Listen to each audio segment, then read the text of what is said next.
Umaabot sa mahigit 24 na milyong halaga ng smuggled cigarettes ang nakumpiska at mahigit 200 na individual ang naaresto ng pulisya sa SAC Sergeant nitong buwan ng Nobyembre.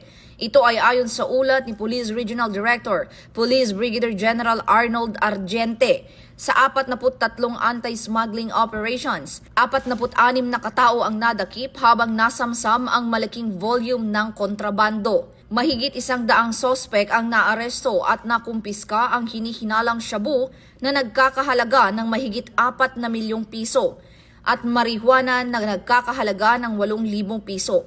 Ayon kay Police Brigadier General Argente, bawat gramo ng drogang nakukuha ay katumbas ng isang buhay na naililigtas at komunidad na napoprotektahan. Ang mga nakumpiskang sigarilyo ay tinurn over na sa Bureau of Customs para sa tamang disposisyon. Patuloy namang nananawagan ang pulisya ng suporta mula sa publiko para sa isang drug-free at ligtas na rehiyon.